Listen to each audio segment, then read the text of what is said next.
Richard's like, I can't wait to talk about Xbox a lot this episode. That's I know, man. This is like the Xbox thing. That's why I'm just gonna pull up some mindless game that I can play well. You know what you could pull up, and that's cloud gaming through xbox.com/play. Stream some Game Pass games to your phone. Yeah, I could do that if I wanted to play on a little 5-inch screen. Let's get a bigger phone. That's what you gotta do. Oh wow, I can play on a 7-inch screen. Hey, that's like playing on the Switch. Actually, hey, they do have a table size. Hey, you're not selling yourself by saying that. I'm just buy a Samsung smart fridge. That's cheaper.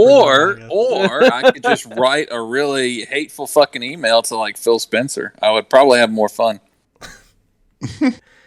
Well, on that note, welcome everyone to episode 71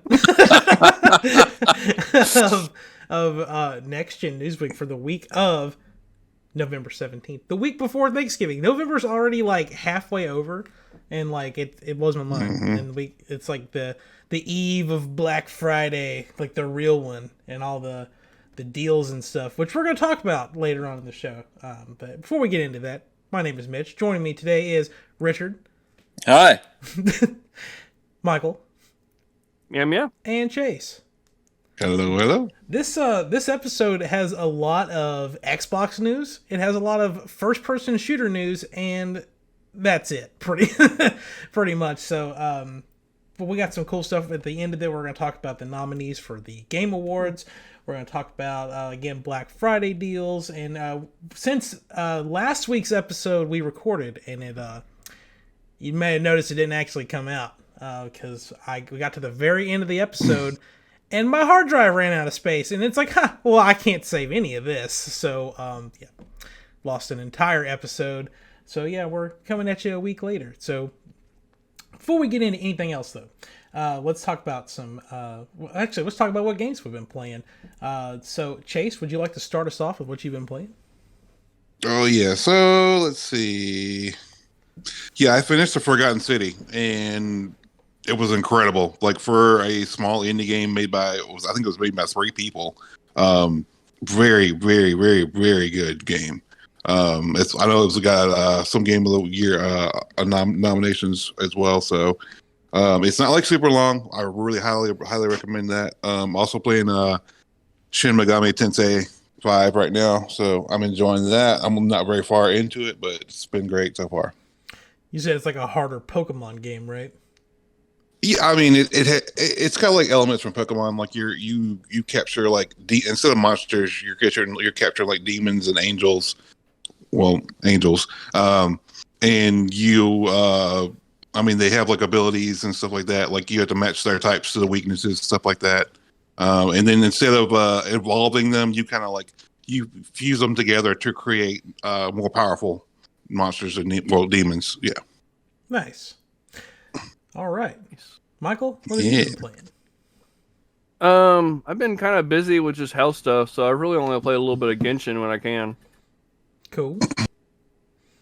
Yeah. Not much. And Richard, what about you? Animal Crossing and Far Cry 6. Just been kind of piddling with it on both of them. Nice. And how far have you made it into Far Cry? How do you gauge that? I don't know. Like right now, I'm just going around collecting cases. I'm not doing anything story related. Yeah, I'm just kind of getting the lay of the land. I'm not too far into the Montero family story. Oh, so he's a far cry from completing that game. Yeah, a lot. Yeah, that was like a John Primo level. Y'all remember that guy? Yeah. You remember John Primo from? Yeah. I remember he always hated like Far Cry, and he'd always do that stupid. It'll be a Far Cry before, because he's a Call of Duty guy. Oh, that sounds familiar. So I spent about 4 hours yesterday playing Metroid Dread, which is the most time I've put into it in one sitting. And I actually got to a point where I was like, I couldn't put it down. So I finally think it's finally hooked me. But when I started playing, it said I had like 3 hours into it. So it's not actually, it doesn't track when you're like on the menu or anything. Like it's only just like gameplay. And so instead I was like 2 hours into it, and I had like 14% completion. And then after playing it yesterday, and then I played it a little bit this morning, I got to 21% completion, and I don't really feel like I've done that much. So there's still a long way to go. I keep opening up new areas, and it's like I'm not even done with the one I'm on. Like I don't want to go to the next one yet. But it's very very crisscrossy. You're gonna go one place, and you'll learn an ability, come back to the next place. Go back to the old place. Yeah, I mean, like there were some areas that I had to go back like 5 times to get all the stuff. So yeah, like I just chased a gauge to show you where I'm at. I just got the ice missile. So, so yeah, and I'm like, okay, I know, like, in the very first area, there was something I need to use that ice missile on. I was like, oh, God, I got to go all the way back. And it wouldn't be that bad if it was on, an Xbox or a PlayStation where there weren't loading screens. Because I'm so spoiled with the new Xbox and PC and PlayStation, because it's like, oh, my God, I hit a button and it goes. And it's like, here, I got to sit here and, Samus is standing on this generic platform, and she's traveling from one place to the other, and then the frame rate of the loading screen drops. It's like, what is going on? Wow. But I also started Forza Horizon 5, and I get why people are giving it 10 out of 10s, because it is fantastic. Shout out to David's Drivatar, because I keep running it off the road and putting him in like last place. So, poor David. Yeah, poor David. Also, shout out to Sam, because I also do the same thing to Sam. So let's go ahead and jump into some of the games that are coming out this week. We got kind of a big week for everyone going around. The big game, everyone's waiting for this one. Sherlock Holmes Chapter 1, coming to PS5 and Xbox Series and PC. Next Space Rebels for PC and Xbox on the 17th. Season 5 of Rocket League comes out on November 17th. It's on everything, pretty much. Warhammer Age of Sigmar Tempest Fall for VR on the 17th. And God, why is every game in here got to have like the longest name possible? Guild of Dungeoneering Ultimate Edition on PC. Kid Amnesia. Am I saying that? Is it Kid Amnesia? Yeah. That's PC and PS5 on the 18th. Chase, are you planning on getting that? I think it's free. Okay. I believe. I'm definitely going to check it out if it's free. Yeah. Microsoft Flight Simulator Game of the Year Edition comes out on the 18th for PC and the Series X. Myth of Empires on PC on the 18th. Undungeon for PC and Xbox on the 18th.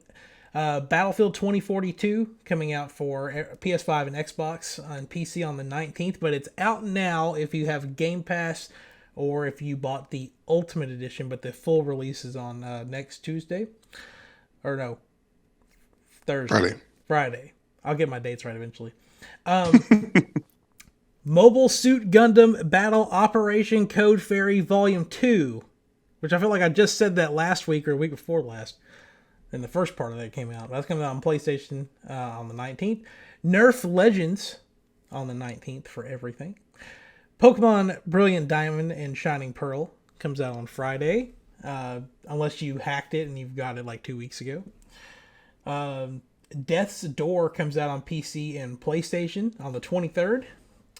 Final Fantasy XIV Endwalker expansion comes out on the 23rd as well. Cricket 22, the official game of the Ashes. When I saw cricket, I was like, oh, that's like a sport cricket? And then you get to the end of it, it says Game of Ashes. It's like, it doesn't seem like a sport game. Well, it will be. I'll make a sport out of it. That's coming out on everything except for Switch. Beyond a Steel Sky coming out on PS5, Xbox Series, Xbox One, PS4, Switch on the 30th, and wow, that went all the way to the end. I didn't realize I grabbed everything for the rest of November. My bad. And Small Land.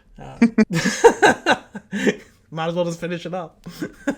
So that Small Land is coming. Yeah, PC, PlayStation, Xbox, Switch. It says November to be confirmed. So that's not even confirmed. That being said, let's jump into some headlines. Starting off, Richard, Saints Row has been delayed. Oh, I'm sorry. I didn't know you added that. I thought we were jumping right to Microsoft. I was like, wow, go to me first. Yeah, it has. Till August, I think, isn't it? August 23rd. You know, I said in the group chat, I was looking at the comment section, and typically, you know, there's a lot of angst when anything gets delayed. And maybe it's just because of the state of things with, you know, Cyberpunk and some of the other titles that, you know, have been pushed back, and everything really has been pushed back. There's a lot of releases coming out in February, so that might be actually good to kind of thin the herd a little bit. Out of everything that was coming out in February, Saints Row was one of my top picks. So it didn't factor to me because I was going to get it anyway, but it'll just give me more time with Elden Ring. So, you know, it's probably a good thing. I know it's like 6 months, and they said they were just working on. Apparently, it's all done. They're just working on like the polish and stuff like that. And you know, I can't imagine just little polish pieces taking 6 months. But I don't know. I don't know. It might do good for their release schedule. They may be able to get better sales by kind of getting out of that mess that's going to happen in February. Yeah, and I mean, so far it's kind of like leading the holiday 2021 stuff, if you think of it as a holiday title, with it being it's had a rough start to begin with, though. There's a lot of and I don't understand, like, everybody wants to compare it to Fortnite. If you've watched any of the videos, it looks nothing like Fortnite. The animation style of the characters, I mean, I can kind of see that, but I mean, I don't think you should just go off like a visualization. I think it kind of looks like the first Saints Row in theme. I think they're kind of get away from the whole, like, you know, Matrix-y superhero alien type thing that kind of divided fans with Saints Row 4. So I think by going back to a more, well, I say more realistic, but in their frame of reference, realism, I think it's a good play for them. So yeah, we can be excited for August. It's kind of interesting because whenever this game was announced, like the community was being very toxic towards the, like we were talking about, the direction with, like, I guess the art style for it, and now everyone's kind of coming together. Well, they've been a little bit more open. I think the problem is that it's the thing about Saints Row is that your player character is so dependent on just who you are. Like, your level of creativity, that can be anybody that you want. Mm-hmm. And they've really kind of put a lot, at least primarily when they first launched, you know, news of it, they were putting a lot behind this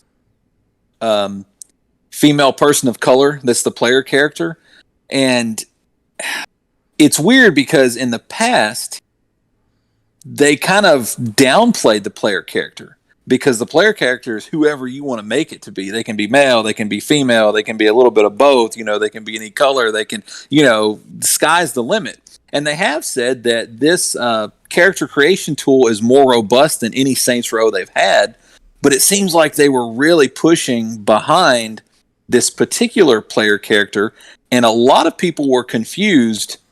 They were under the impression that that's who you had to be. And that caused a lot of, you know, toxic banter back and forth between people. That's kind of died out now because, you know, they've revealed that, you know, you do have complete control over who you want to be. So, you know, that's just the internet for you. You know, you can't please everybody, and you'll hear about it. So, yeah, absolutely. So is anyone other than Richard planning on picking up Saints Row when it comes out? I'll probably pick it up when it comes out, yeah. Does it have online multiplayer? Have they said that it's online, or if it's just going to be a single-player story? Or have they said that? I don't think they've announced it yet. I don't think they've announced it. I'm trying to think. I don't think the other ones didn't have it. Did they? It's been so long since Saints Row 4, it feels like. I don't believe they did. I always just assumed it was a GTA competitor, and so they would try to do things to make it seem like GTA, but not. Yeah, they do compete, but I also think that they try and create their own product. You know, GTA feels like that might be the future is online. So if this stays as a single player experience, you know, it's going to piss off some people, but I don't think it'll be enough to actually hurt it in the long run. Yeah. Well, switching gears here, we have a lot of... Richard, you can go ahead and tune out now. It's okay. We have a get on my emails here and start. We have a lot of Xbox news because they just celebrated their 20th year anniversary, which they had a big presentation the other day talking about all that stuff. They talked about like the Halo TV show that's coming out. They have a 6-part documentary series going over all the ins and outs of what it was like launching the original Xbox, which, I mean, I'm a sucker for that kind of stuff, so I'll obviously watch that. In that, though, they announced that there are 76 more backwards compatible games coming to Xbox Game Pass, and it is the last batch of these games. I'm not going to go through the entire list, but I do want to just make some highlights here. I know the entire Max Payne series is coming. All of the Fear games. Let's see, a couple of Mortal Kombat games. Red Dead Revolver, Resident Evil Operation Raccoon City, SpongeBob SquarePants Underpants Slam. I know Chicken Little's in here somewhere, based off of the movie. A bunch of all of the Dead or Alive games that were out back then. Avatar: The Last Airbender, The Burning Earth. Are You Smarter Than the Fifth Grader? A lot of stuff, but this is going to be the last little batch of this because of licensing issues, which is crazy that they were able to get some of this stuff because of licensing issues, like because of all the licensing stuff in here. And finally, I think it's funny that Skate 2 is coming because they announced a little while ago that Skate 2... Why does my camera keep unfocusing? Skate 2, its servers are getting shut down. And they're like, okay, yeah, we're still going to put this on Game Pass. So, but yeah, 76 more games for you to play at no additional charge. Also, Halo Infinite's multiplayer, which was scheduled to release on December 8th alongside the campaign of the game, was launched early, which I have yet to play it. It's downloaded. I was downloading while I was playing Forza this morning, and so I'm probably going to be playing that after this is over with. But yeah, I can't wait to play that. But they've made it, the whole multiplayer is free to play. You can download it on Steam, you can download it on Xbox, or Game Pass for PC. So there's a lot of options there to play it. It's got full cross-play support. And the Elder Scrolls 6, all but confirmed to be an Xbox exclusive, which I know that it's not the best news. And for the record, I like Xbox, and I think it's or whatever, but I don't think them having Elder Scrolls 6 as an exclusive is good for anyone, and I think it goes against Phil Spencer saying whatever that thing is on the back of my Xbox controller says. Hang on. It says, when everybody plays, we all win. And they kind of make it where nobody can... There's half... Yeah, no. What do you mean? When everybody plays Xbox, we all win. It's a closed... I'll be upset about it in 2030. Yeah, we were when talking... When Elder Scrolls comes out, when I'm 50, I'll be like, damn, Phil Spencer. Yeah, we were talking about, like I said, there's such a long release schedule with Bethesda in general. This isn't something that no one's going to have to worry about right now. Your kids will have to worry about this. Here's the thing, though, because I think maybe it was last show, so people may have missed it. They did miss it. That you said you preferred the Fallout series over Elder Scrolls just as a... Didn't you say that? Yeah, or was it Chase? Oh, you said it, Mitch? Okay. So, I have to say, I'm...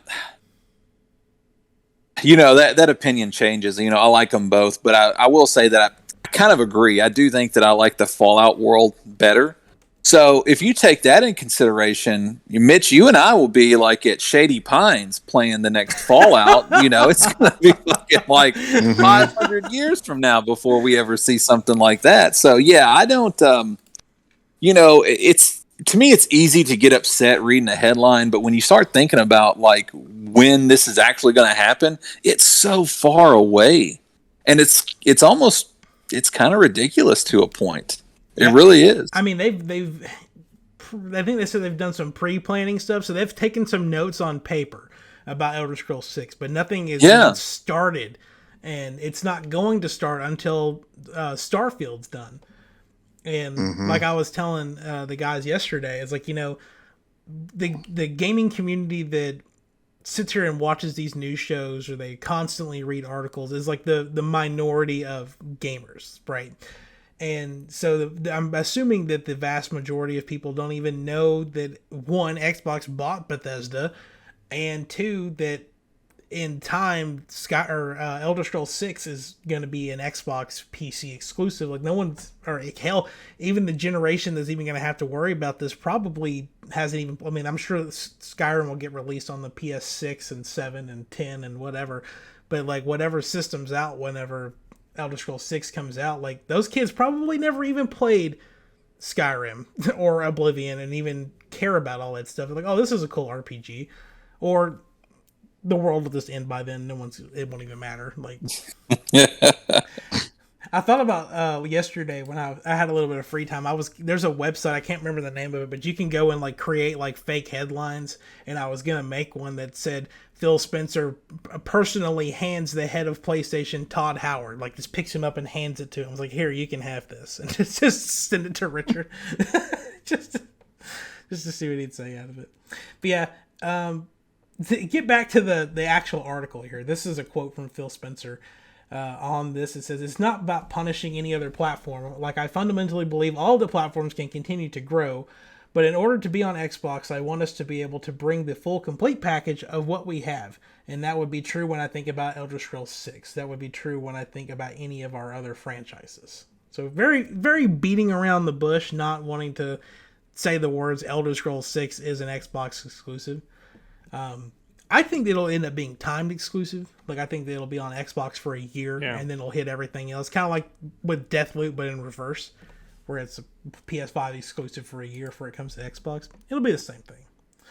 But I don't think it's anything that any of us are going to have to worry about for a long time. Like Richard said, we'll all be in a nursing home by the time we come. And, you know, that's, to be honest, you know, the whole, like, console wars argument, you know, it does get tiring after a while, but everybody gets all caught up on it, you know, because it exists. It's so toxic. You can see it on Facebook a lot, but nobody's really talking about just the amount of time that these things, to me, that's more alarming than it being like an exclusive.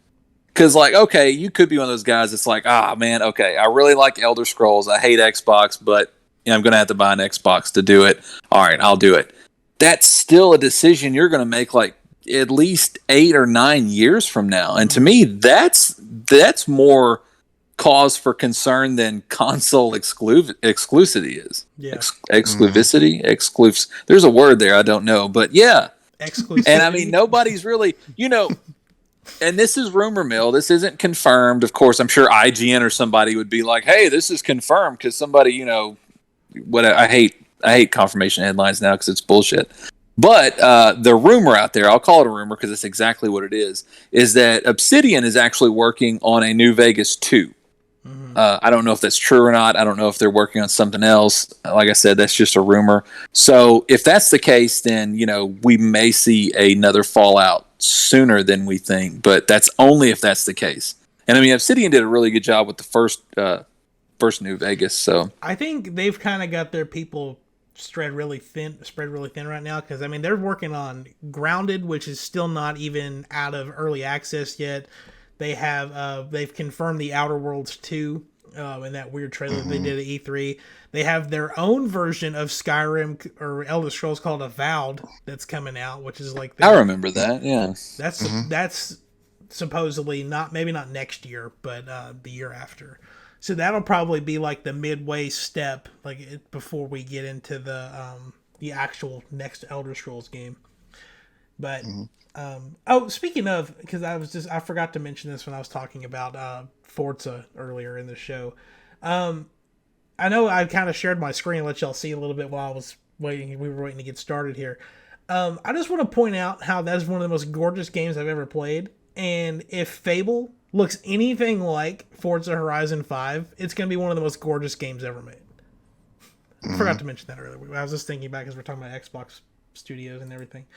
But let's jump to our last little bit of we still have some more headlines, sorry. But we have some stuff to talk about Battlefield, and I'm going to just burn through this because it's Battlefield, and I don't think I'm the only one here that's probably going to play it, and I haven't even played it yet. But it launched early. It's got server problems. People are saying don't play it. It's got really bad like accuracy with weapons. There's glitches going around everywhere. People are not happy with it. But there was it has a mode that's through Battlefield Portal where people can create their own game modes and everything.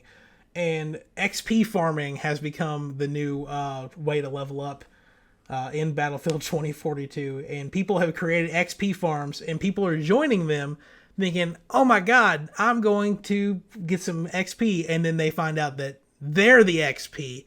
So they're joining. That's beautiful. They're joining in, and they're just immediately getting killed, and there's no way out of it except for leaving. But some people are like, you know what? No, screw this. I'm going to fight back. And some people have joined these server farms, and they are XP farms, and they are just like trying to fight back against these people who literally are just sitting there just mining XP like people mine crypto with graphics cards. And I think it's hilarious. I think it would be funny or maybe not funny to get in there, but it'd be funny to like be watching someone on a stream be like, oh my god, an XP farm, and then they just getting destroyed just constantly just on a live stream. I would think that's hilarious. More FPS news. And I think this is actually a big one. Apparently, going forward, if you cheat in a Call of Duty game, you're going to get banned from every single Call of Duty game that's ever come out and every Call of Duty game that will ever come out on your platform, thanks to their new, I think it's called Ricochet anti-cheat system, which, you know, good job, because it needs something, because it's bad. Yeah, I was going to say, who would actually be like pissed off about that unless you were fucking cheating? I mean, yeah, like, I think it's a good thing. The problem is that, like, it's so, on Xbox and PlayStation, obviously, like, if you want to play online, you have to create an Xbox account, PlayStation account, you have to have PlayStation Plus, and you just hop in. And on Battle.net on PC, even if your account's banned, if you own it, any other Battle.net account on your system can still access the game. So, granted, if console players turn off crossplay, they're never going to have to, or maybe it's input-based matchmaking, whichever one cuts off PC specifically. But PC players can constantly just keep creating new accounts. It takes like 5 seconds. Just hop in there, and they can just keep jumping back in with hacked accounts and just keep doing whatever they want to do. Isn't there some way to cheat, like on console? Isn't there like something that you can get, like for a controller or something? I don't know. I read something at one time, but I don't know if it was like a spoof article or not. It was something that, like, I don't know, it kind of helped your aiming precision. I don't know if it was like there are aimbotting tools that you can use that you can get for console though. I mean, it's kind of like I don't know about it in the modern era, but like back when I was really big into Call of Duty back on like the 360, there was this thing called J-tagging your Xbox. And it was like a way to like mod it to where you can open up and do stuff like that to it. I don't know how it works on the newer ones, but I imagine since they're more Windows based, it's probably easier to do it than it was on the 360, which was like not a full on, like, I mean, pretty much the Xbox just runs Windows 10, just a version of it. So I imagine that it's easier to do that on the newer systems than it is the older ones. And now that people have hacked the PlayStation 5, I'm sure there'll be cheaters on there at some point too, because they thrive for that stuff. And finally, our last headline. We talked last week, and I know it got deleted, but we did do a little mini celebration talking about the 1 year anniversary of the Series X and the PS5. And PlayStation put out the top games people played on the PS5 in its first year. Does anyone want to take I'm sure, I don't know if you guys actually looked at the article, but would you guys like to take a guess at what the number one game played on PS5 was last year? If you don't already know. Fortnite. That's correct. Number 2, Black Ops Cold War. Then it's followed by FIFA and NBA, Assassin's Creed, Valhalla, Destiny 2, MLB The Show, Spider-Man Miles Morales, Demon's Souls, and NBA 2K22. So lots of third party, lots of sports games, lots of shooters in there. But yeah, it's kind of interesting seeing Miles Morales and Demon's Souls as the launch games that were the ones in there. And I would have thought maybe Ratchet and Clank would have at least broken into the top 10, especially since it's. But you gotta think from like time frame, because Ratchet and Clank only came out a few months ago. Yes, true. Yeah. So let's see. In this thing here, it says that PS5 gamers have collectively played more than 4.6 billion hours of gameplay on PS5 and broadcast more than 26 million hours of content. Lots of streaming going on there. And then Jim Ryan also made some highlights.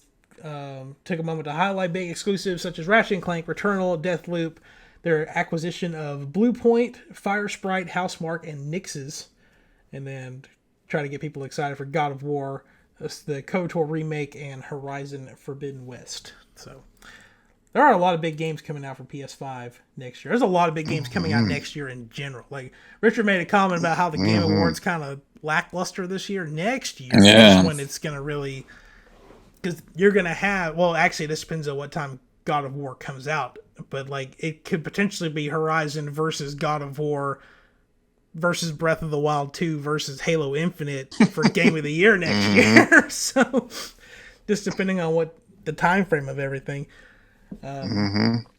Speaking of the Game Awards, and I forgot to pull this link up here, we got our nominees for all of the fun Game Awards stuff going live next month on the 9th, which we have a lot of stuff planned with that. We have we're going to be recording a little short video talking about our Game of the Year picks and why there are Game of the Year picks. That's coming soon.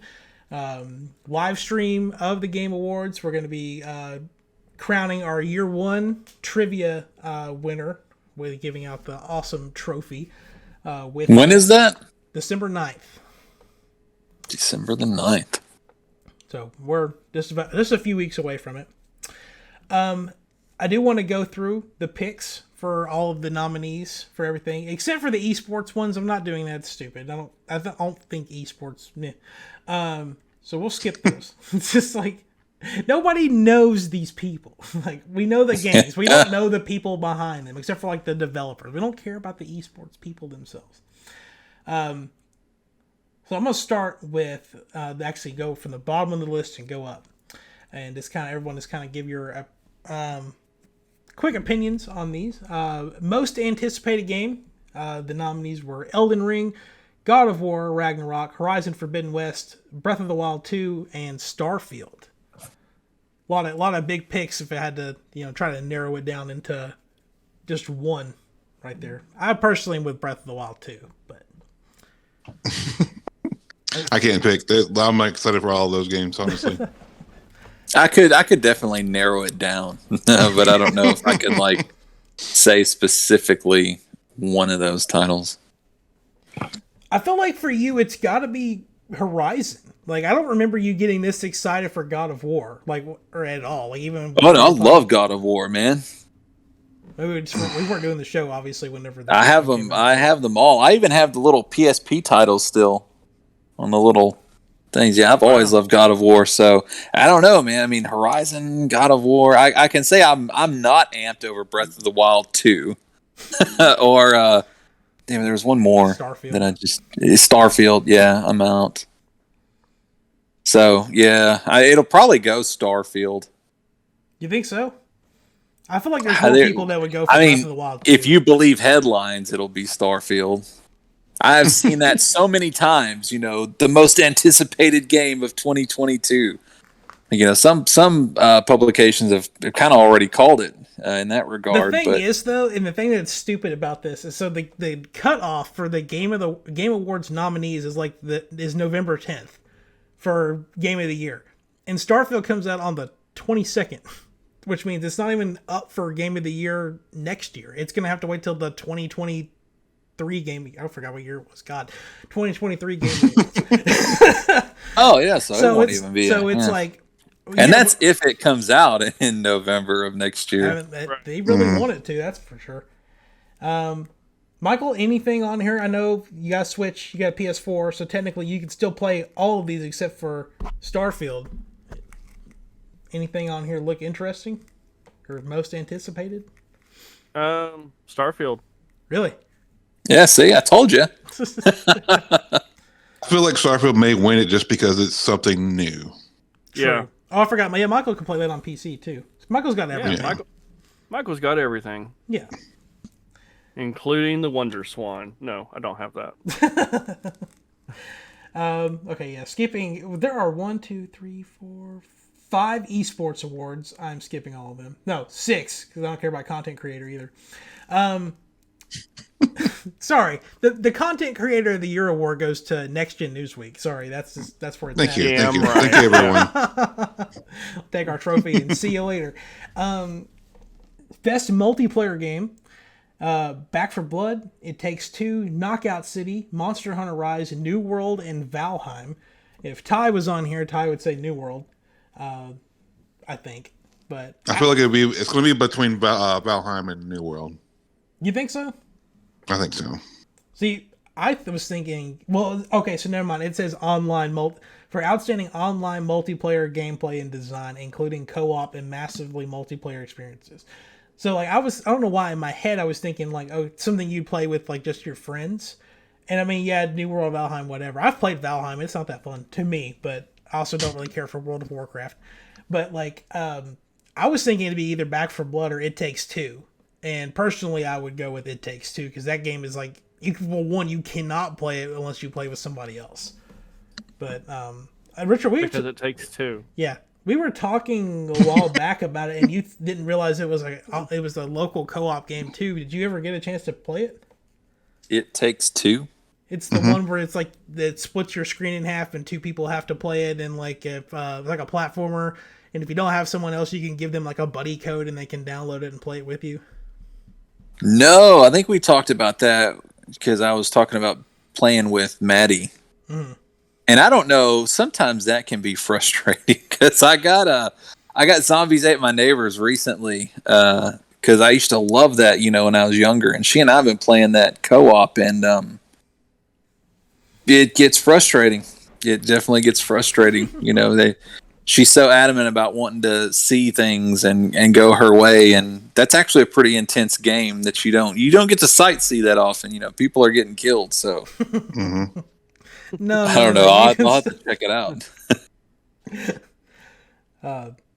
Michael, any of these stick out? Like you would be interested in playing any of these? If you have, or any of them, shout out to any of them you have already played. I don't think I've played any of them.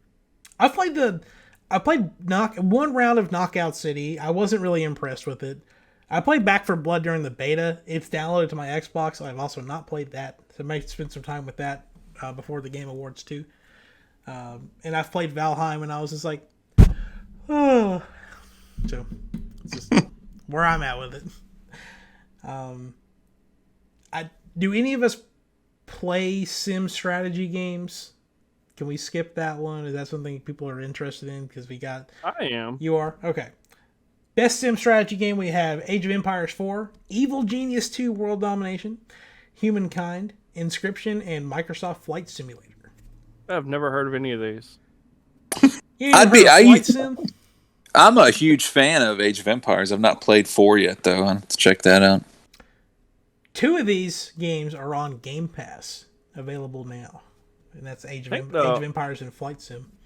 Yeah, I think it has to be one of those two, actually, that takes it. I mean, I've seen so much news about the Flight Simulator. Yeah. I wonder, Age of Empires the first one was kind of like early sort of history. It was like back during Egyptian times and, like the Battle of Tyr and all that. And then the second one was more medieval. And then the third one was about the American frontier. I wonder what they did with the fourth one. I can look it up real quick. Because it seems like, they were definitely like, kind of moving forward across history as they released them. It's going to take too long to find it, so I'm not going to look for it. Okay, yeah, it's not that important. I'll look it up later. Best sports/racing game, Formula 1 2021 versus FIFA 2022. Hot Wheels Unleashed, Forza Horizon 5, and Riders Republic. I voted for Forza 5 before I even really... I mean, I got to play it a little bit, but I didn't like spend some real time with it until earlier today. But yeah, I voted Forza. Forza, it will never... like, it doesn't tell you about this whenever you play it. But you're playing a driving game, and the AI, not like the people, like your friends you play against, but like the people that are just like... the NPCs in the game, they're playing Riders Republic within Forza. Like, hear me out. So, like, I'm the first mission in this game was like, okay, you're in a car, you're driving, you're racing against somebody else. This plane comes flying overhead, and it drops these two stunt bikemen out of the plane, and they're doing tricks all around. I had to like avoid them because if I hit one of them, it makes me start over. And I obviously had to try killing one of them. And so they get out of the way, and then one of them, like, he hits a bump, and like he gets thrown off of his bike, and then he opens up a wingsuit, and he's racing to the end of the race in a wingsuit, and I'm driving a car. So, Riders Republic. Wow. That was a strange story. I beat him. Yeah. I beat him. That's all that matters. I beat him. I mean, I would hope so, because there's only so much momentum that a wingsuit can carry you before... he was keeping up. Unless he had like jet boots on or something, no, he'd crash. He'd crash hard, really fast. I'll see if I can go back and redo that mission. But it wasn't like a player doing it. It was just an NPC doing it. But it just made me think of Riders Republic. I honestly think it'll be Forza versus Hot Wheels, which is stupid. Like if you think about it in the grand scheme of things, like you have like the most one of the most realistic racing games ever versus like this cartoony toy car game. But we'll see. It's kind of funny that the FIFA is the only like EA sport game that made it into that list. But then again, it's I in guess the game. Yeah, I guess you could fill out the entire list with sports games though. So like you get one EA. That's it. You can't put them all in here. Best family game: It Takes Two, Mario Party Superstars, New Pokemon Snap, Super Mario 3D World plus Bowser's Fury, and WarioWare Get It Together. So best family game is dominated by Nintendo. I would be surprised if they don't walk out of there with a trophy for that nomination for anything. Especially because Mario Party Superstars is awesome. It is. Best fighting game, which first one on the list, longest name ever. Demon Slayer Kimetsu no Yaiba: The Hinokami Chronicles. They know that was a fighting game. Guilty Gear Strive, Melty Blood, Nickelodeon All-Star Brawl, Virtual Farter. Oh my god. Virtual Farter? Virtua Fighter 5. No. We're going to go back to Farter, and that's I'm the game so of the year right there. Virtual Farter at Virtual Fighter. I'm voting for Nick All-Star. Like I haven't played it, but it's like Smash, and that's good enough for me. It should have been the cockfighting on Far Cry 6, man. That was a lot of fun, honestly. It really was. I mean, that was essentially Street Fighter with roosters, man. Best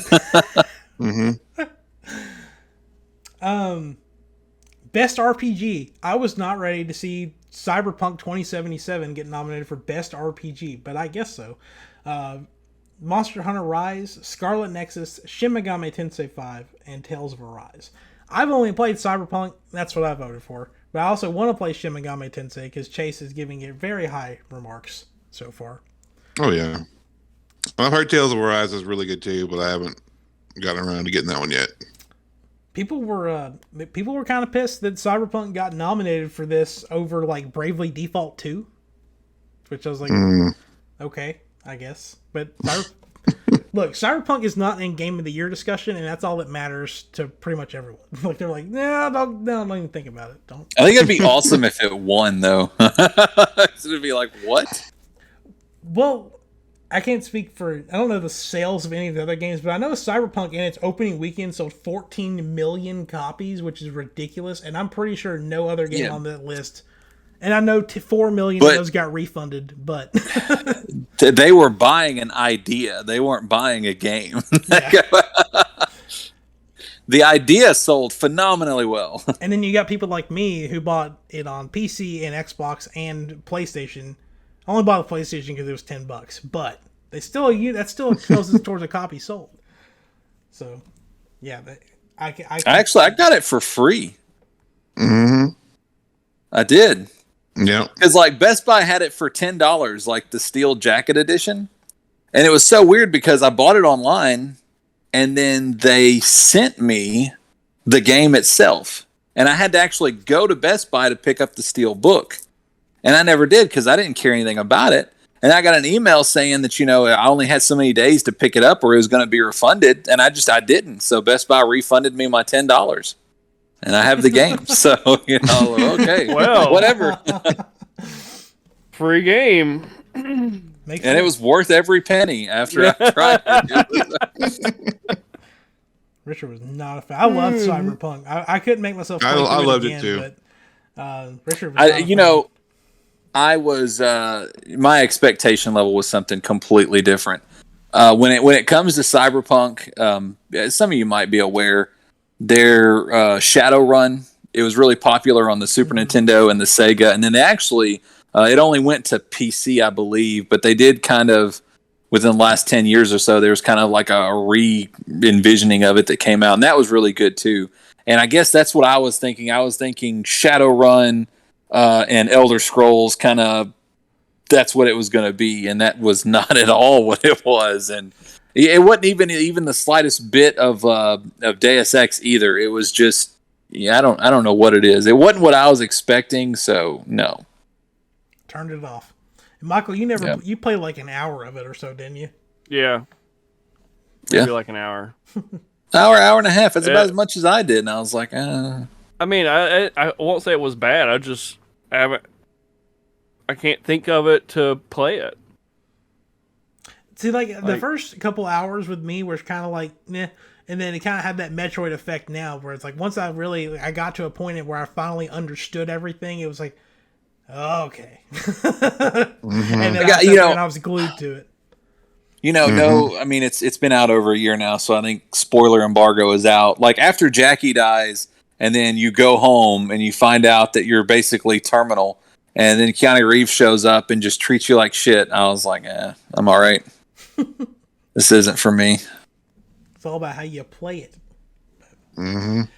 Anyway, so we'll jump from that to best action adventure game: Guardians of the Galaxy versus Metroid Dread, Ratchet and Clank, Resident Evil Village, and Psychonauts 2. Which every game here, actually, I'm not going to, whatever. I don't know. That's a hard one for me to. I mean, my vote's going to have to be Metroid, I guess, because I haven't bought Village yet. It's best adventure game? Best action adventure game. Action adventure.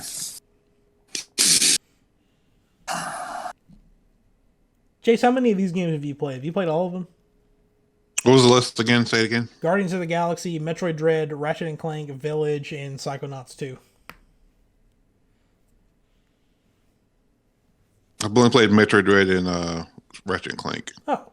Well, you played Psychonauts too, didn't you? Oh, yeah, you played the first Psychonauts. The first one, and I'm still hoping they put out a physical for the second one. Gotcha. I don't know. I'm feeling Metroid. I feel like as far as action adventure goes, I feel like Metroid.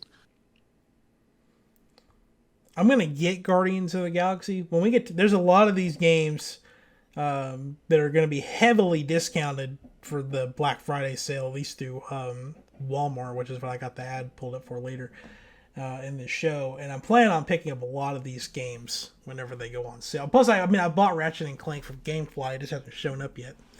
So, nice. Richard, what are you thinking? I was trying to figure, because some of those I don't even know if I would actually consider them action adventure outside of Metroid. I mean, I've heard so much positive stuff about Ratchet and Clank, but I don't know if it would necessarily be enough. I liked Resident Evil; it just didn't feel like action adventure. Yeah, I don't know how I would. I thought that was survival horror. I thought that was the genre, not action adventure. So I don't know. I mean, I'm it probably Metroid Dread should probably take it. I mean, I hope not. I don't like Nintendo, but I think that might be the thing. Are you still gonna buy Metroid from me whenever I get done with it? As soon as you finish it, yeah. So if you Google Resident Evil Village and genre, it comes up as a survival horror shooter. Yeah. Like, and it was not an action adventure game. Interesting. All right. Now this is just straight up action game. We have Back 4 Blood, Chivalry 2, Deathloop, Far Cry 6, and Returnal. I'm going Deathloop. Deathloop. It's either Deathloop or Returnal for me. I want to play Returnal too. There's so many games I want to play, and I have my back catalog has gone from like this to this in the span of the past like 4 months, and February's coming. I know, like the true version of winter is coming, and it's just called February. Yeah, I'm going to Deathloop.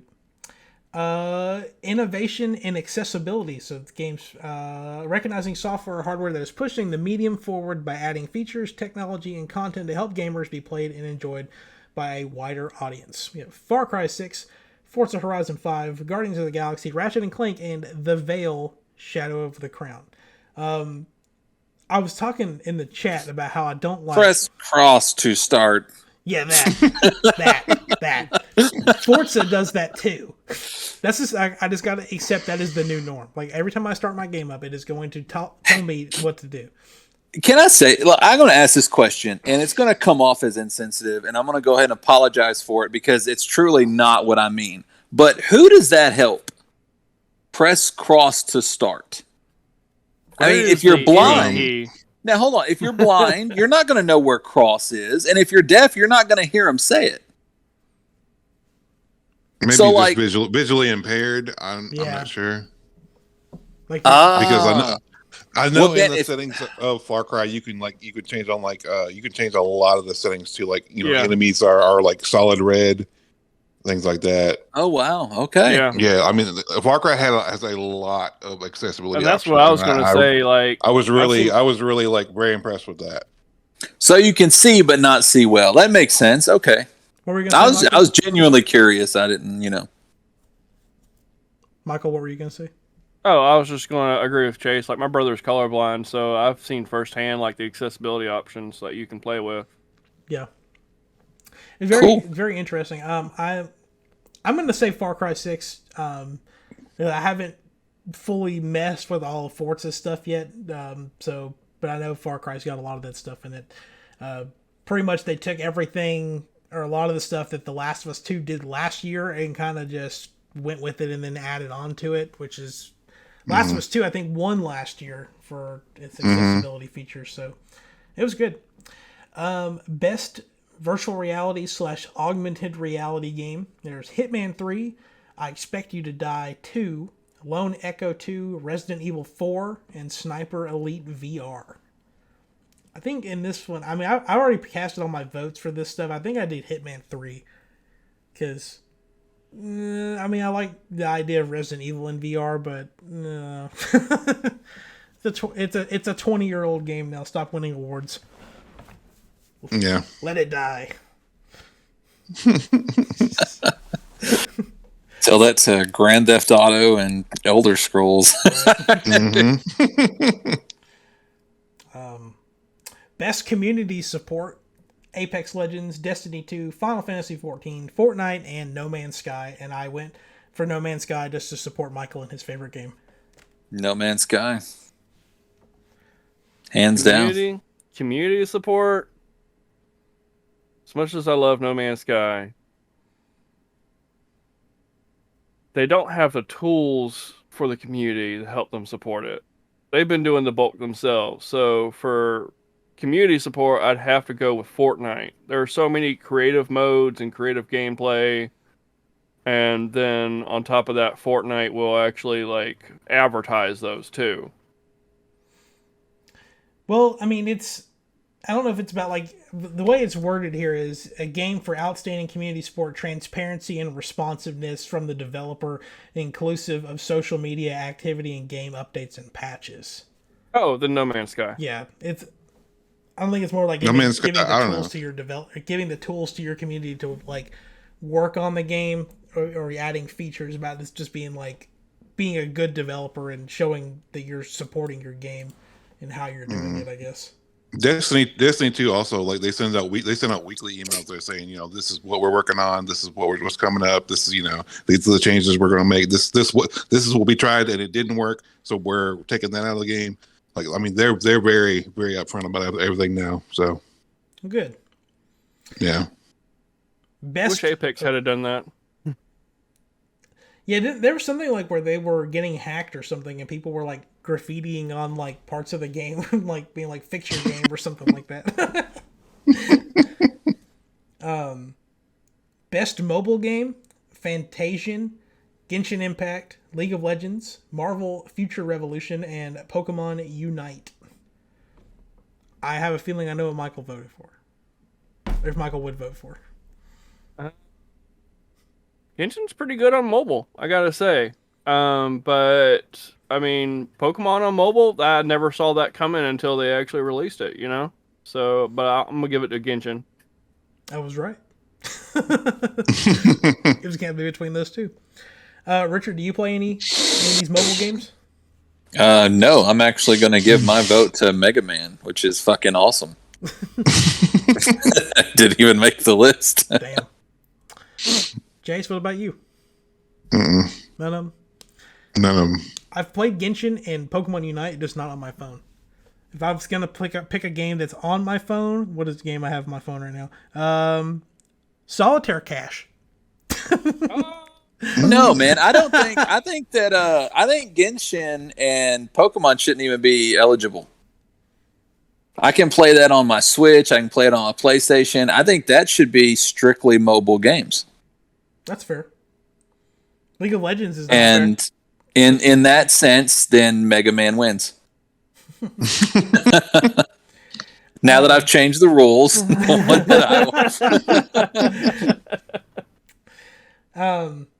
best debut indie game: Kena, Bridge of Spirits, Sable, The Artful Escape, The Forgotten City, and Valheim. I voted for Kena. The game looks gorgeous. It has. I'm picking up Kena next week, or tomorrow. Actually, comes out tomorrow. Physical. Forgotten City was real. Kena, the physical comes out tomorrow for Kena. It's been out since August on digital. Yeah. Okay. But Forgotten City was really, really good. So it's going to be between those two for me. The Forgotten City is the Skyrim mod, right? Mm-hmm. Nice. I saw it on my list of new Game Pass games. So I was like, that's weird that it's on Game Pass, I guess. But yeah, Kena, like, God, it's so. It just looks so good. How long is it? It's like 7 hours, I think. It's not very long. It's only like $40 too.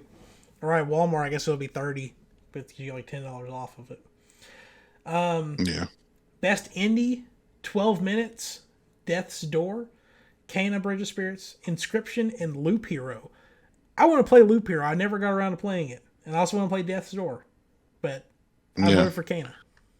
There's one I can't remember which. It's not Limited Run. It's another limited company that's doing a physical run of Death's Door.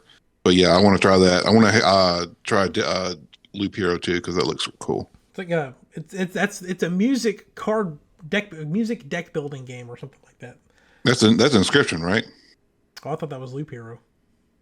No, Loop Hero is that where you make a loop and you it's like a tower defense, but it's like in a loop. I think. I could be wrong. Oh well, I may have gone backwards, but one of those two, whichever one is the music one, that's the one I want to play. Best ongoing game: Apex Legends, Call of Duty Warzone, Final Fantasy XIV, Fortnite, Genshin Impact. I voted for Warzone because I don't play any of these other ones anymore. And I don't even like voting for Warzone. I almost didn't vote for it. I I put more money into that game than all the other ones, though. So like, well, I feel like I have to vote for it. That's fair. Michael, where are you at with this? Fortnite, Genshin Impact, What was a Apex award best ongoing game? ongoing? I'm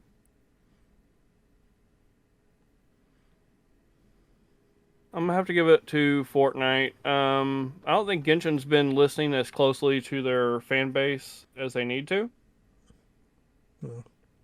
And at least Fortnite, even though they're kind of shitty, they did backpedal and apologize to Among Us people. Among Us people. Yeah. Yeah. Yeah, where's Inner Sloth? Why weren't they nominated for anything? Well, they should have It's been. an ongoing game. They're still updating. Would No Man's Sky what nominated? Well, I'm gonna go with No Man's Sky, even though they're not nominated. It's awarded to a game for outstanding development of ongoing content that involves the player experience over time. Hello. Yeah. Hello. Hello. All right. Hello, sure. games. Yeah. Mm-hmm. Games for impact, for a thought-provoking game with pro-social meaning or message. Before Your Eyes, Boyfriend Dungeon, Chicory, A Colorful Tale, Life is Strange, True Colors, and No Longer Home. I kind of question why Boyfriend Dungeon's on here, because I feel like that's a game where you like make love to swords that are like underage or something. Hey, one of them is a cat. Okay. Yeah, one of them's a cat. It makes you really think. It makes you really think about social intimacy. And I really love all of my swords equally. No. Oh my gosh. I think I voted for Life is Strange because it was the only one that I ever even heard of that I'd even be remotely interested in. Yeah, I feel like it's going to take it regardless. I don't know. I don't really look for stuff like that when I play a game. I don't think I have an opinion either way. I hope the best title wins. Which is Boyfriend Dungeon. Best performance in a game, we have Erica Mori in Life is Strange, Giancarlo Esposito, Far Cry 6, Jason Kelly in Deathloop, Maggie Robertson, who plays Lady Dimitrescu, if I said that right, in Resident Evil Village, and Oziyama Akaga. I probably butchered that really bad. She plays Juliana in Deathloop. So it's as far as I know, it's just Dimitrescu. Dimitrescu. Okay. I know the way it ends, the way it looks like it ends, but apparently you're not supposed to pronounce that part. Gotcha. How do they pronounce it in the game? Don't they say her name in the game? I'm pretty sure it's Dimitrescu. That's been months and months ago. I'm sure they do. Wait, so with voice acting, was that the guy from Far Cry 6? What do you mean? That you named off? Yeah, Giancarlo Esposito. He plays. He's the bad guy. Anton Bad guy. Castillo. Gotcha. Never mind. I was thinking the male player character, and I was like, well, he does kind of sound like Tony Montana. I mean, that's. I guess that's kind of cool. I'm really torn. I think I did vote for Giancarlo Esposito. Just because that first little bit of time in Far Cry that I've played, it was very intimidating. That man's very intimidating. He's a son of a bitch. But I really did like Jason Kelly's performance in Deathloop too. I really like his. Like I was saying, I could listen to those two argue back and forth all day. Yeah. I love that so much. But yeah, I love Giancarlo too. So I feel like it's not fair to be able to I want Jason Kelly and Oziyama whatever to win it at the same time. You can't do one or the other. You got to be able to get both of them in one award because you need both of them. It's like playing whatever. Giancarlo. That's where I'm at with it. When I called him a son of a bitch, I was referring to the character that he portrays, not him as a person. Let me clarify that before we. I'll knock on your door. I don't want to get some email from The president. Yeah. El Presidente. You disappoint me. Imagine if it Viva was like Libertad. Trump that sent that. Like, I'm so fucking disappointed in you. So I saw something because they're getting ready to drop that Far Cry 6 DLC that's got all the villains in it, and apparently there's some like very niche Breaking Bad stuff that's coming with that too. Didn't the first one already drop? It may I think it may be out now. Yeah, I think it dropped. The one where you play as Vas. Mm-hmm. Yeah. But what if they added the chicken restaurant from Breaking Bad? There we go. There we go. Los Pollos Hermanos. I had to look it up. I couldn't think of what it was called. God, what a Los good Pollos Hermanos. What a good show. Chicken Brothers. Very good, Joe. Chicken Brothers, yeah. What? Best audio design: Deathloop, Forza Horizon 5, Ratchet and Clank, Resident Evil Village, and Returnal. I voted for Resident Evil Village on this one. For what? Best audio and sound design. Because, like, I've not played Village, but I've seen enough of Village. Returnal has like insane 3D audio. Like the bullets fly by you, and it's like you know what? you can hear heard it about that. Yeah. Yeah. Deathloop didn't really have. I mean, it had the audio was what you would expect, but it didn't like go out of its way to do so. I mean, you just have Juliana talking to you through the controller, which I turned off because I don't like that. Yeah, I kind of feel like, Resident Evil Village is nominated quite a bit throughout here, but yeah, as much as I enjoyed it, I'm gonna have to also say it's easily forgettable. I mean, in comparison to a lot of things, it wasn't nearly as like groundbreaking or provocative as its predecessor 7.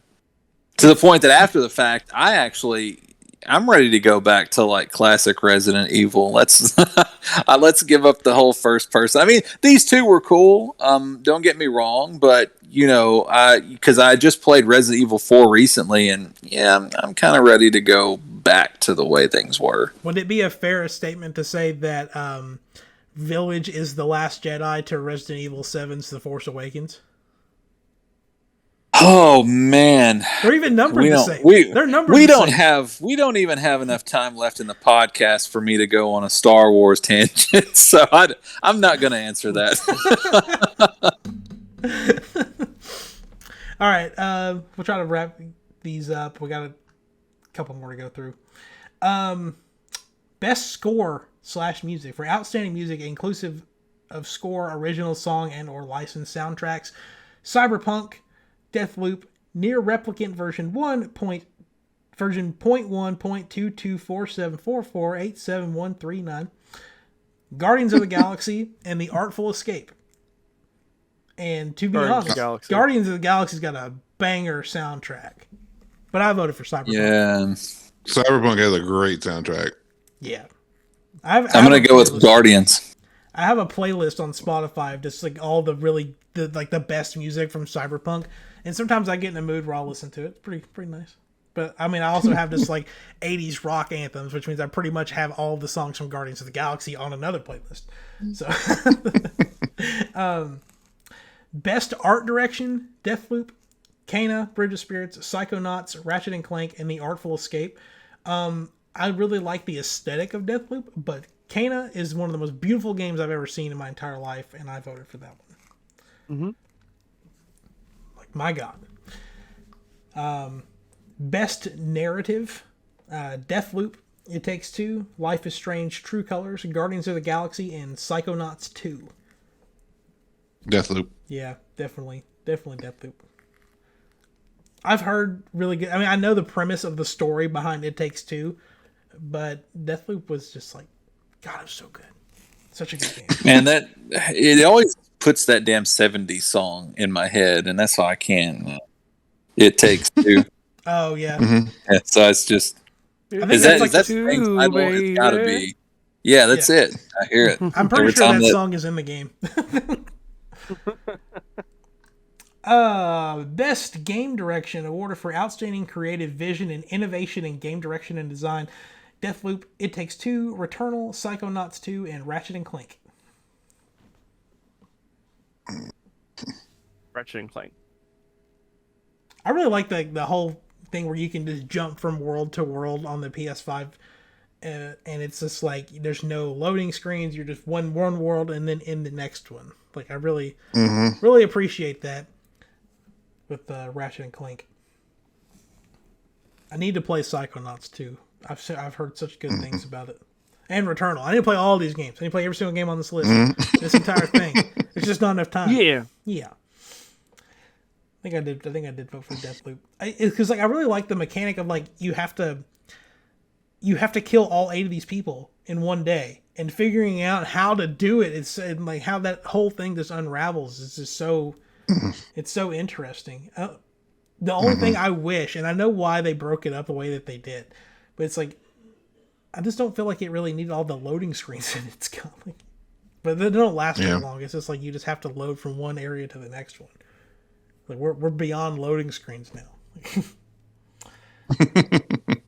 And finally, Game of the Year. 6 nominees. We have Deathloop, It Takes Two, Metroid Dread, Psychonauts 2, Ratchet and Clank Rift Apart, Resident Evil Village. The big one. Deathloop. The big one. Deathloop. Is that is it Game of the Year because it's on this list, or is it well, we can talk more about what our personal Game of the Year pick is later, but I haven't played it, but y'all talked it up pretty big, so Deathloop. It's on PC. Just going by articles and everything like that, I mean, I'd say Deathloop over all of these. I could definitely see it winning. Personally, I feel like Ratchet and Clank is probably my favorite game that came out this year. But that's fair. Yeah. My vote is on Deathloop also. And I made this comment yesterday. It was like, on this list of games, there is a Nintendo exclusive, there's a PlayStation exclusive, there's 2 third-party games, and then you have an Xbox exclusive, or an Xbox first-party game that's on PlayStation exclusively, and then you have another Xbox first-party game that's on multi-platform. I just found it interesting. Deathloop is a PlayStation exclusive game. It was, let me say, if I go buy a light bulb, that doesn't make me Thomas Edison. So Deathloop is I'm not going to drag Microsoft and give them credit where credit's not due.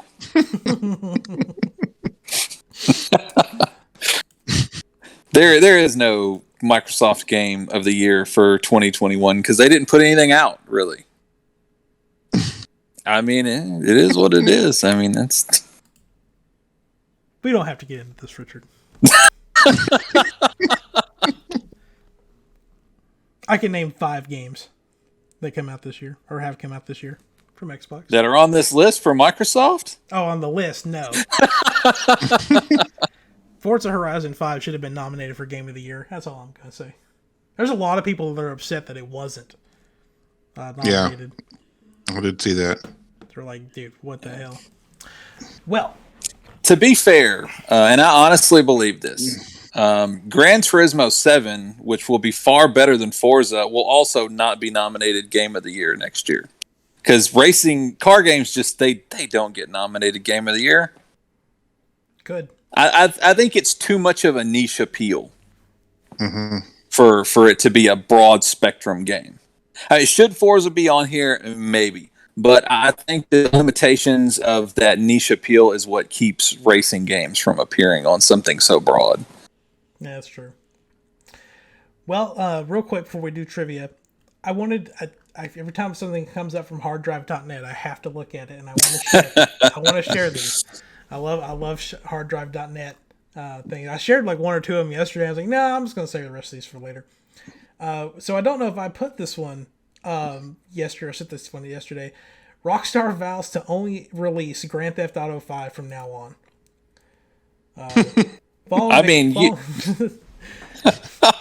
If you wouldn't have said hard drive, I'd have been like, I believe that. Well, the people have spoken, and we've heard them, said Sam Houser, president of Rockstar. They're not interested in these new versions of San Andreas and Vice City. They couldn't care less. In fact, it just proves what we've known for years. Players aren't interested in the classics they played growing up, or even single-player DLC that can extend the narrative campaign. They would rather just be playing GTA 5.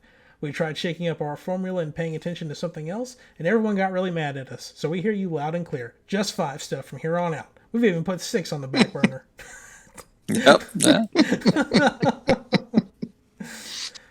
Oh my god, there was another one on here. Harddrive.net is not wanting to load. Oh, there it goes. Okay. That's the article. Our driver's net not wanting to load. Santa Claus is totally fucked over by Bitcoin miners buying every graphics card. Yep. Man nostalgic for time when he was nostalgic for Star Wars. One man game studio releases scathing indictment of how he's treating himself. Female video game character with undercut plans to piss off a lot of people for no reason.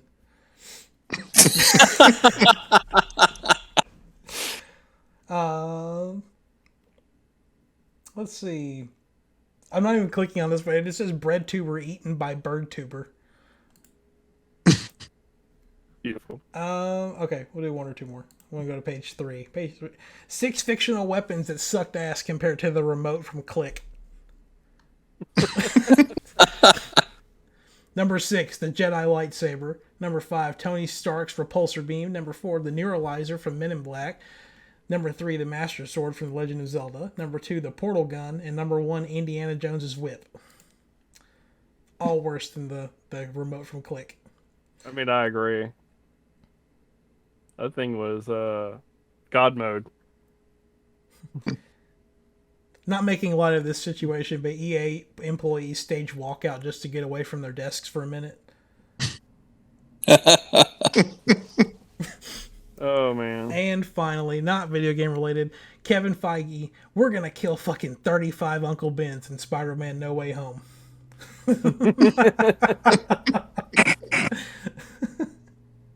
Can't wait. You know, gif of Doctor Strange going, they're coming, I can't stop them. What were you going to say, Richard? There's talk that Disney and Sony are working out future plans for Spider-Man, as far as series on Disney Plus, as well as another trilogy featuring Tom Holland. It's all rumor mill right now, but apparently there's a Spider-Man animated show in the works for Disney Plus that is the Tom Holland version of Spider-Man, but it does go back to do his origin story, which we already know, but you know. I really admire Spider-Man, whichever one it was, Homecoming, for not spending 20 minutes on the Spider-Man origin story again. Really appreciate it. Yeah, I mean, we got it. We know. Did you guys watch the new trailer that dropped yesterday? Yes. Yeah, it looks amazing. Love that that thing where they cut out of the trailer for whatever he is getting punched in the face and like, who's punching him? I need to, but man, I'm telling you, like my enjoyment and anticipation of that film is really going down the tubes because of the fan base. Really? That's why I've not watched the trailer. I'm trying to, like, Mitch, you love Tobey Maguire, so like I see you as toxic. What? So, what did you just do say? you not? I don't. Do you not? I don't give a shit. I thought you about were a huge. Spider-Man. I thought you were a huge Tobey Maguire fan. I don't know. I'm a Andrew Garfield hater. Oh, okay. All right. I mean, that's fair. Yeah, these Tobey Maguire fans are killing it for me, man. It's almost like I feel at this point, if he's not in it, the movie will fail. And I don't want him in it. I mean, I don't think he's needed. I want to see Miles Morales in it. I think that would be dope. do a live action Into the Spider-Verse. Yeah. Yeah. See, don't give me the bunch of the same character. Give me a diverse selection of characters. Yeah. Give us Spider's Man. Yeah. That's real. That's the dude with the 8 arms, isn't it? No. It's he's the one that's made up of a bunch of spiders. Yes. Right? Yeah, He's thousands of spiders. It's beautiful. There's tons of variations you could go with, aside from just having like 3 or 4 Peter Parkers.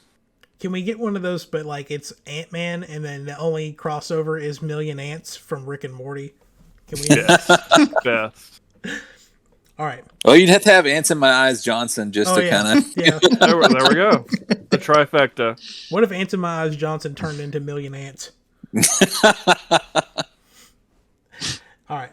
let's do trivia and go ahead and wrap this up. We've had a long episode, but we didn't have an episode last week, and I'm willing to bet that Chase has to go to work somewhere. It was never aired. Yeah. Oh, we didn't mention it, but I'm a crossover slut. So we got Naruto in Fortnite. Super excited about that. And Transformers and Smite. Nice. Woo! What is that pink thing Richard's got? Oh, it's my daughter has like 200,000 fidgets. She calls it a fidget. You basically just pull it and this is it. Oh, guys have that. Yeah. All right. This one's not as enjoyable. Well, I'm glad. I'm glad it's not shooting anything at you. All right. Let's do trivia this week. Which of these studios, best known for their animated films, was the original developer behind the Medal of Honor series?